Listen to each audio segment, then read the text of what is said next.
1878 ஆண்டு பிப்ரவரி மாதம் 21ஆம் தேதி பிரான்ஸ் நாட்டிலே பாரிஸ் நகரிலே பிறந்த ஒரு அற்புத பெண் குழந்தை இந்திய மண்ணிற்கு வந்து, அதுவும் தமிழகத்தை தேடி வந்து ஆன்மீக நல்லுணர்வையும் சமரச சன்மார்க்க நெறியையும் பரப்புவதில் நாட்டம் கொண்டதை நினைக்கும் போது நாம் இந்த மண்ணின் பெருமையை உலகுக்கெல்லாம் உயர்த்தி காட்டிய அந்த பெண்மணியை, ஸ்ரீ அன்னையை சிரம் தாழ்த்தி வணங்குகிறோம்.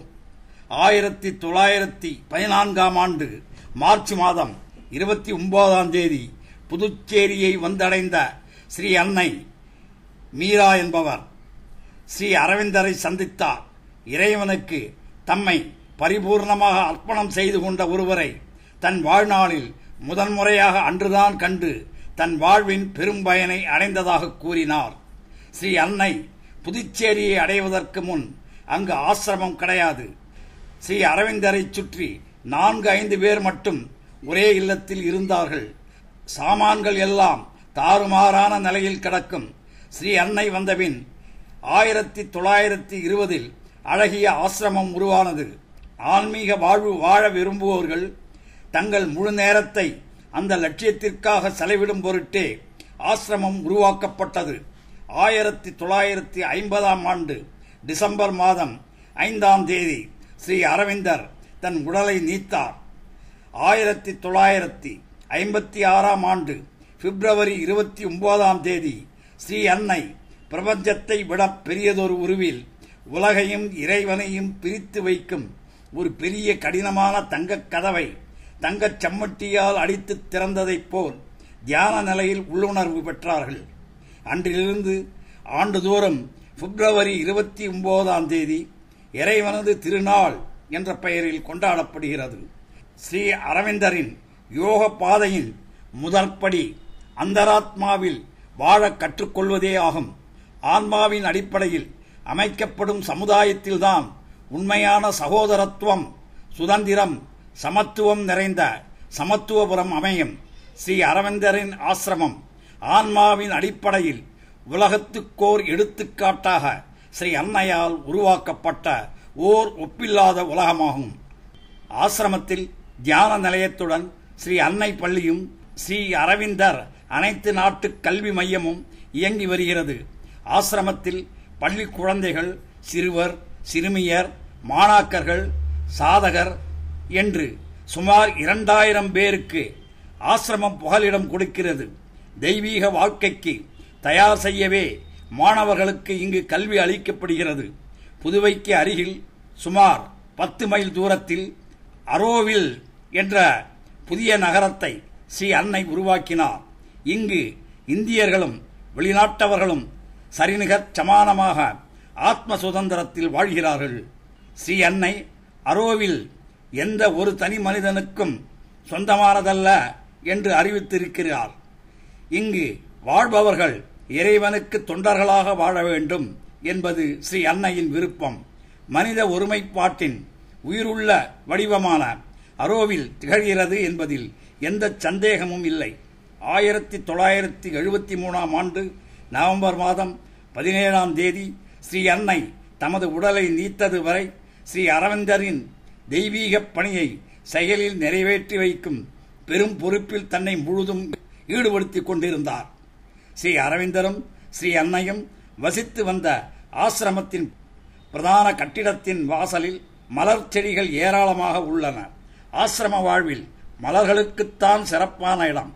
ஸ்ரீ அரவிந்தர் ஸ்ரீ அன்னையின் சமாதிகளில் நாள்தோறும் காலை 4 மணிக்கே அன்றலர்ந்த அழகான மலர்களால் கண்ணை கவரும் விதத்தில் அலங்கரிக்கப்படுகிறது.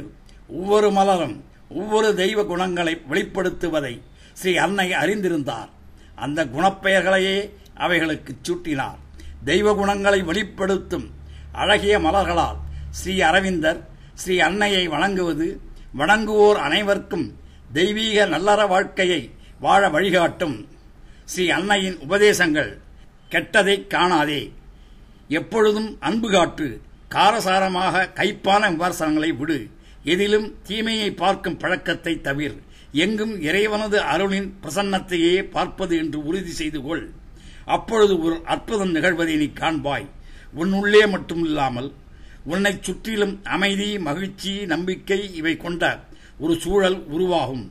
உன் உள்ளத்திலும் அமைதியும் மகிழ்ச்சியும் நிரம்பும். உன்னுடைய பெரும்பாலான உடல் கோளாறுகள் கூட மறைந்துவிடும். அன்பற்ற முறையில் குற்றம் காண்பது, எரிந்து விழுகின்ற கடுகடுப்பான மனப்பான்மை வயிற்று ஜீரண வேலையை மிகவும் பாதிக்கின்றது என்பதை கண்டிருக்கிறார்கள். இது ஒரு நச்சுச் சூழல்.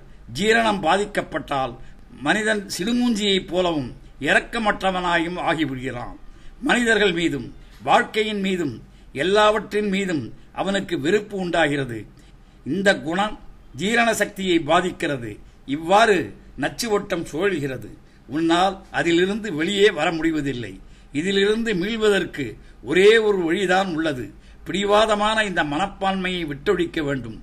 எப்போதும் நல்லதையே காண்கிற மனப்பான்மையை வளர்த்துக் கொள்ள வேண்டும்.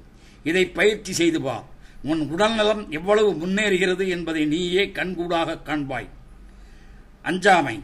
நீ நிரந்தரமாக உன்னிடமிருந்து களைய வேண்டிய முதல் குறைபாடு அச்சம். அது மிக பயங்கரமான நோயை விட ஆபத்தானது.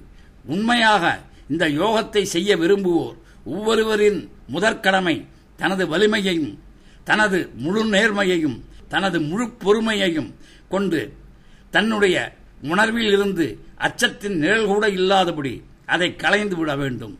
என்னுடைய குழந்தையால் அஞ்சுவது என்பது முடியாது. அச்சம் ஒரு களங்கம். மிகப்பெரிய களங்கங்களில் ஒன்று.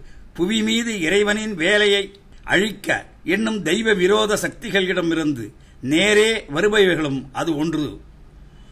பொய்யின் முடிவு. பொய்மையின் ஆட்சி முடியும் காலம் வந்துவிட்டது. உண்மை ஒன்றிலேயே உய்யும் வழி உள்ளது. பிறர் உன்னை எப்படி நடத்திய போதிலும் சினத்திற்கு இடம் தராதே.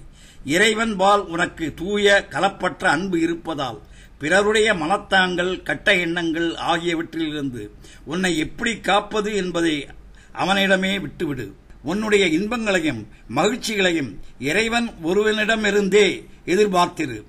அவன் ஒருவனிடமிருந்தே உதவியையும் ஆதரவையும் நாடு. அவன் துன்பத்தில் உனக்கு ஆறுதல் அளிப்பான். நீ செல்ல வேண்டிய பாதையில் உன்னை வழி நடத்துவான். தடுமாறி விழும்போது தூக்கி விடுவான். நீ களைத்து சோர்ந்து போய்விட்டால் தனது வலிமை கொண்ட அன்பு கரங்களில் உன்னை எடுத்து இதமாக அணைத்துக் கொள்வான். வெற்றி நிச்சயம். துணிவுகள், நம்பிக்கை வை, நல்லதை எதிர்பார். சுரங்கப் பாதையின் முடிவில் பேரொளி உள்ளது. போராட்டத்தின் இறுதியில் இறைவனின் வெற்றி நிச்சயம். ஸ்ரீ அரவிந்தா சரணம்.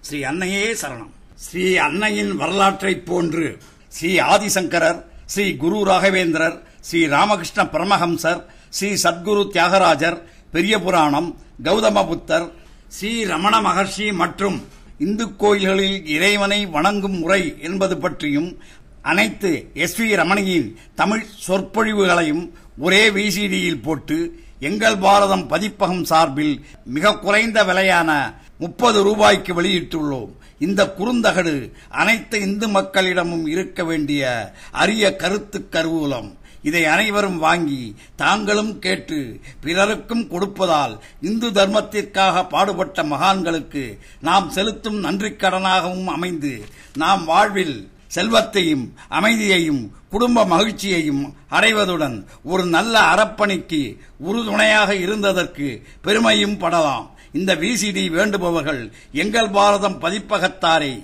கைபேசி 9940456826 என்ற எண்ணிலும் மற்றும் தொலைபேசி 0442136926 என்ற எண்ணிலும் தொடர்பு கொண்டு தேவையான விசிடியை பெற்று வாழ்வில் மகிழ்ச்சியையும் வளத்தையும் பெறலாம்.